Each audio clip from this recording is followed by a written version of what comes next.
Qu'est-ce qu'un juif? Très bonne question. Aucune réponse est satisfaisante. Est-ce que c'est une religion? Non. Est-ce que c'est une descendance? Est-ce que c'est un mode de vie? C'est quoi un peuple? C'est quoi le peuple français? Le peuple marocain? Le peuple égyptien?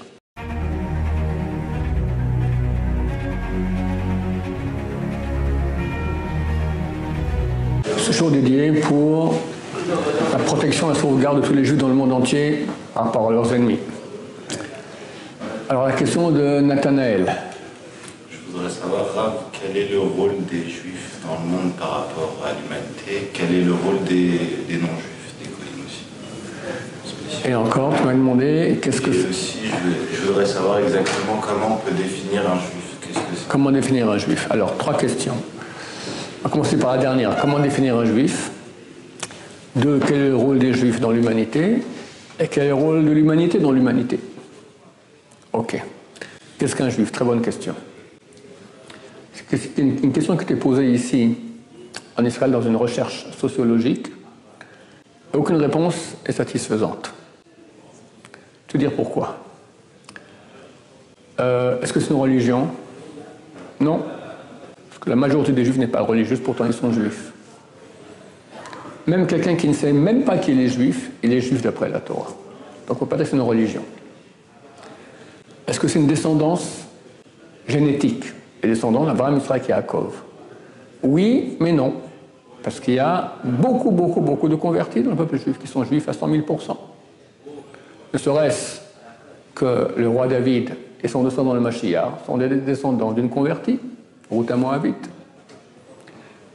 Rabbi Akiva, descendant d'un converti, Rabbi Meir, descendant d'un converti, Ashmaï et Avtalion, eux-mêmes étaient des convertis, d'accord? Des très grandes figures du peuple juif étaient des convertis ou descendants de convertis. Donc ce n'est pas une descendance génétique. Est-ce que c'est un mode de vie? Non, parce que quelqu'un peut décider même de se convertir à la chrétienté, devenir chrétien, ou imam, ou bouddhiste, d'accord? Il reste juif d'après la Torah. Alors ce n'est pas un mode de vie, il n'a pas un mode de vie juif. À l'époque, j'avais proposé 10 000 €, celui qui me donne la réponse à cette question. Une réponse rationnelle. Est-ce que c'est... Alors, une réponse, c'est un peuple. Le peuple juif, comme on dit très bien. Mais le problème est que tous les peuples, c'est quoi un peuple? C'est quoi le peuple français, le peuple marocain, le peuple égyptien? D'accord? Ils ont tous un dénominateur commun, ils ont un lien proche ou moins proche avec la terre marocaine, égyptienne ou française. Un Français qui a 500 ans a quitté la France, elle habitait en Écosse, eh ben, peut-être s'appelle Macron, d'accord? Je ne sais pas comment il s'appelle maintenant, mais c'est fini, il n'est plus français. C'est Macron, il s'appelle maintenant, et il est écossais, il est anglais, il ne sait peut-être même pas qu'il a descendance française, vu qu'il a plus de lien avec la terre de France. Tous les peuples sont définis par leur liaison à une terre. À parler de Tziganes. Les Tziganes, ils n'ont pas de terre, mais eux, c'est une descendance généalogique, d'accord? Les descendants de Tziganes sont Tziganes. Voilà. Or, le peuple juif, ce n'est pas une descendance généalogique, et ce n'est pas lié à une terre. La majorité de l'histoire juive, les Juifs n'ont pas habité en terre d'Israël. Actuellement, on va dire, c'est moitié des Juifs habitent en Israël, l'autre moitié à l'étranger. Jusqu'à il y a quelques années, la majorité habitait à l'étranger. Beaucoup de Juifs n'ont jamais mis les pieds, ni eux, ni leurs ancêtres, depuis 2000 ans en terre d'Israël. L'exil commence il y a 2500 ans. Il y a des Juifs qui, ça fait 2500 ans que leurs ancêtres ont quitté la terre d'Israël. Pourtant, ils sont Juifs. Et ils n'ont aucun lien avec la terre d'Israël. Rien. Wallo. Un de nos élèves s'est marié avec une Éthiopienne.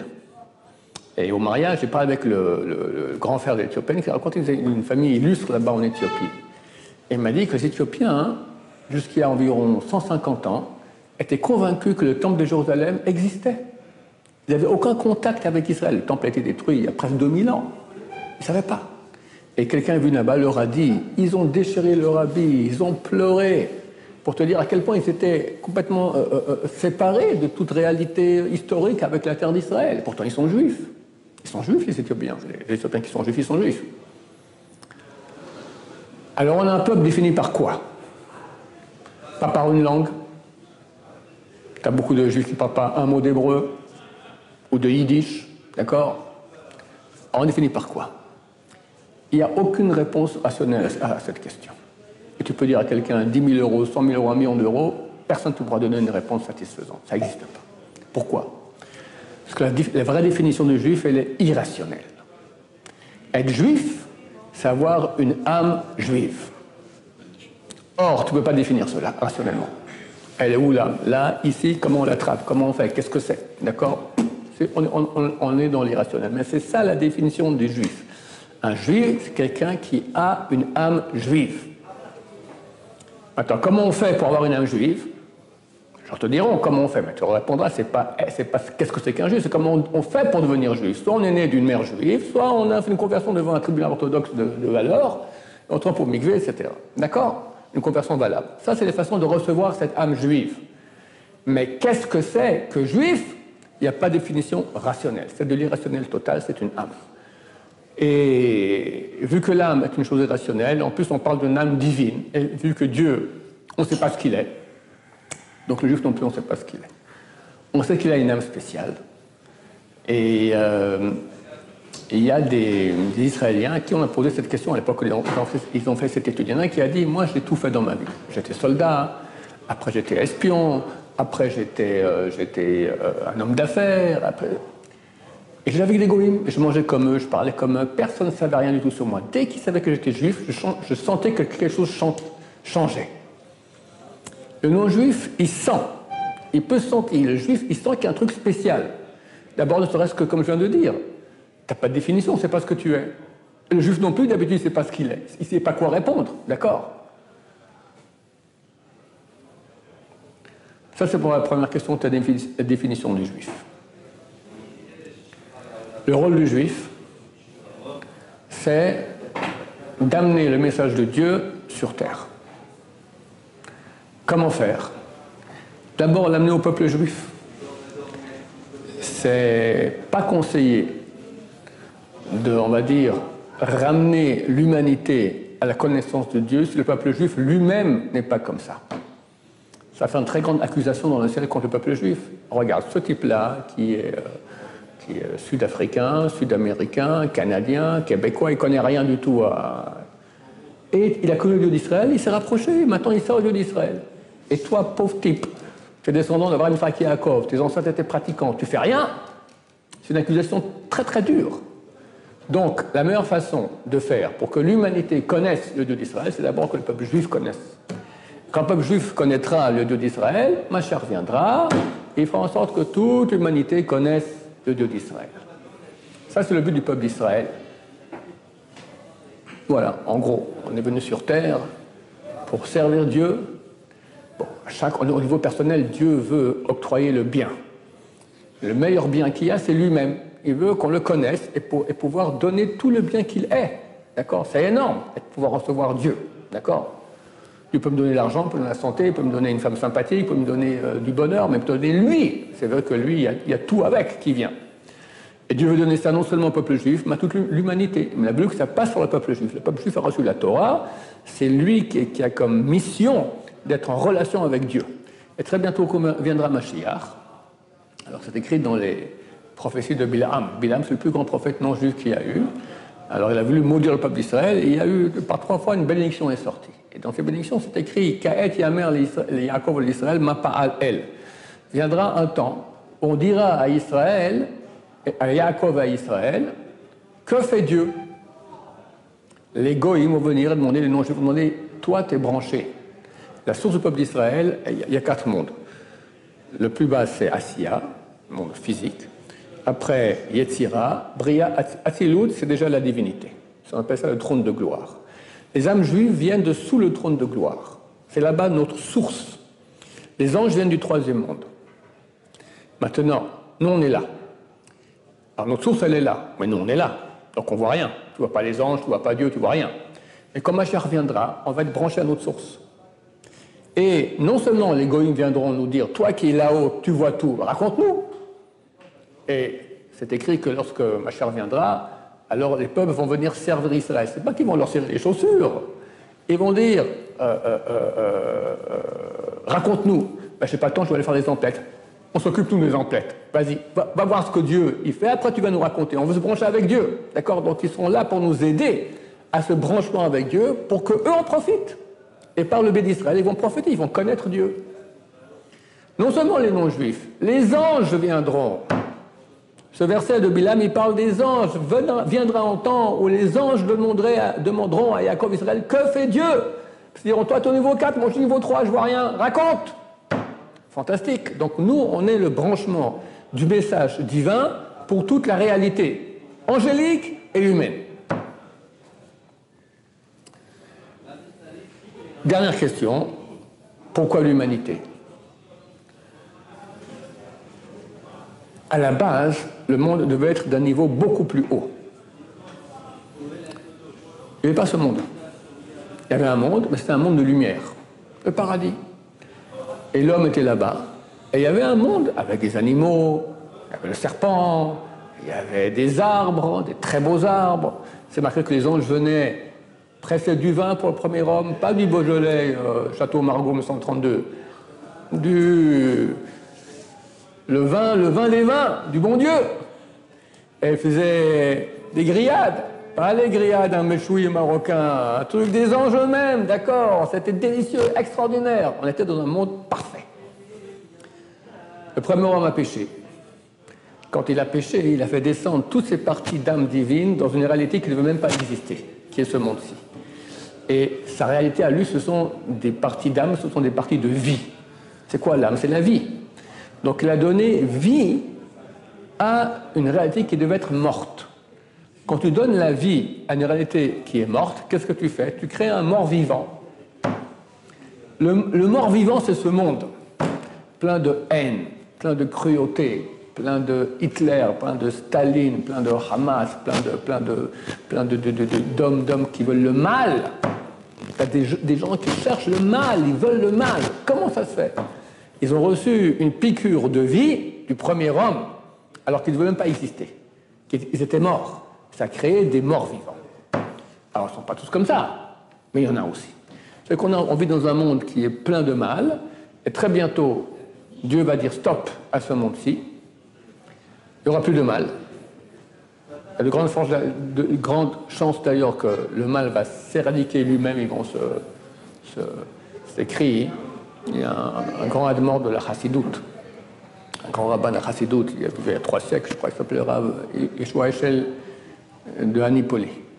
Alors j'ai ce texte chez moi à la maison, il dit comme ça. Il a dit qu'à la fin des temps, les peuples voudront rentrer en guerre ensemble. Mais ils verront que le seul qui va vraiment profiter, c'est Israël. Alors, ils feront tout pour ne pas rentrer en guerre. Mais ça n'aidera à rien. À la fin, ils se mettront en guerre. Et tu vois, Trump était bien copain avec Poutine. Mais vu que Poutine a aidé Trump à devenir président, les anti-Trump, Clinton et sa clique, d'accord, ont une haine de Poutine. Un point tel qu'ils veulent... Ils ont fait la guerre en Ukraine. Ça coûtait un demi-million d'Ukrainiens. On ne fait même pas attention. C'est une défaite totale pour les alliés de l'Ukraine, l'Amérique, etc. Et là, maintenant, ils ont emmené 50 bateaux de guerre, dont 3 porte-avions, dans un sous-marin nucléaire qui peut raser plusieurs villes en quelques secondes, sans la bombe nucléaire, rien qu'avec des missiles avec des chars explosifs de 1 tonne, d'accord? Il semblerait pour se battre contre l'Iran. Pourquoi? Parce qu'il y a un bloc en train de monter Iran, Chine, Russie. Ils vont bientôt supplanter l'Amérique. L'Amérique est extrêmement endettée envers la Chine. La Chine, elle produit. Du point de vue économique, elle va bientôt supplanter l'Amérique et bientôt au niveau militaire. Et ça, elle ne peut pas accepter. Nous, on appelle ça en yiddish, ça s'appelle Kindergarten, ça s'appelle le jardin d'enfants. Le type, il y a un des enfants, c'est le caïd de la récréation, et l'un qui commence à monter, il va le descendre. On est en train de mettre le monde dans les mains de gens qui vont faire sauter la planète, qui ont les moyens de le faire plusieurs fois, pour une bête question de qui est le plus fort. Tu comprends où on est? Un jardin d'enfants. Un jardin d'enfants. Et ça... Excusez-moi. Donc, si les États-Unis attaquent l'Iran, c'est bien pour nous, c'est excellent. D'accord. S'ils attaquent l'Iran, c'est ça excellent. Mais qu'ils attaquent que l'Iran, ça sera très bien. Mais à mon avis, je peux me tromper, je ne suis pas prophète, ça va déraper. Déraper parce que la Chine, elle est alliée à l'Iran. Déjà, elle a envoyé des bateaux ici en Méditerranée. La Russie aussi. Et ils ne vont pas laisser l'Amérique gagner comme ça. La Russie a les moyens de faire beaucoup de mal à l'Amérique. Elle ne va pas rester sans rien faire. Je pense, écoute, je ne sais pas, j'espère. Nous, on n'est pas pour la fin du monde, d'accord? Mais je dis que lorsque les âmes du premier homme sont descendues bien bas, ça crée une réalité à des forces de mal très puissantes, idiotes. Le Midrash, il appelle les mécréants Mokdei Olam, les incendiaires du monde. Mais si tu incendies le monde, bah, tu pètes avec eux, ils s'en foutent. Ces gens-là, ils ont une âme, je pense. Ils ont une âme de côté négatif. Les grands antisémites ont une âme de côté négatif. Il y a le côté positif, la sainteté, et il y a l'impureté, le côté négatif. Et ceux, les grands haïsseurs d'Israël, sont les grands haïsseurs de Dieu. C'est marqué comme ça. Celui qui a la haine d'Israël a la haine de Dieu. Ils sont implantés très très puissamment. Tu vois que l'antisémitisme, c'est un mouvement qui a toujours qui est anormal. Il y a des gens qui ont une haine de juifs viscérale, comme ça, pour rien. Les gens ont vu un juif de leur vie. Ça prouve qu'ils ont une âme qui est insérée dans la touma, dans le mal, dans la mort. D'accord? Et la mort est la haine de la vie, c'est normal. Il y a beaucoup de pogroms qui ont été menés en Russie, etc. Il n'y avait pas vraiment de raison pour les accuser. Bien sûr, jamais. Il n'y a aucune raison à l'antisémitisme. C'est la haine gratuite du juif, voilà. Et ça existe, c'est une constante qu'il y a depuis le mont Sinaï. Le mont Sinaï s'appelait Chorev. Et lorsque la Torah a été donnée au mont Sinaï, alors on l'a surnommé Sinaï. Sinaï vient du mot Sina en hébreu. Sina signifie haine. On dit ça s'agirait du moment qu'on est sous la Torah. Donc on est le peuple de la sainteté. Donc forcément, ça crée une réaction de tous ceux qui sont branchés avec la mort, de haine. Mais il y a beaucoup de non-juifs qui adorent le peuple d'Israël. C'est combien de messages je reçois, moi? Du monde entier. Des gens qui nous soutiennent, tous qui prient pour nous. Baruch Hashem, donc, dans l'humanité, tu as du mal, tu as du bien. Et Dieu, à la fin, il va faire une sélection. Et je pense que le mal va s'éradiquer l'un l'autre. C'est comme ça que Dieu fait d'habitude. Que ses ennemis à lui, pas même pas que Dieu envoie une pluie de je ne sais pas quoi sur eux. C'est entre eux, ils vont se bouffer. Et puis, resteront les gens bien, Bezrat Hashem. On espère que pas. On espère que tout le monde va se raisonner. Qu'ils n'arriveront pas à cette guerre qui est malheureuse comme tout, bête comme tout, et meurtrière comme tout. On vous pose une question. Ouais. C'est quoi le goïm? Goïm signifie goï, ça vient du mot gvi en hébreu qui signifie corps. Ça veut dire que ce sont des êtres humains, d'accord, mais ils n'ont pas la même âme que les juifs, ils ont une âme, mais une âme humaine, bien sûr. Baruch Adonai, l'olam, amen va amen.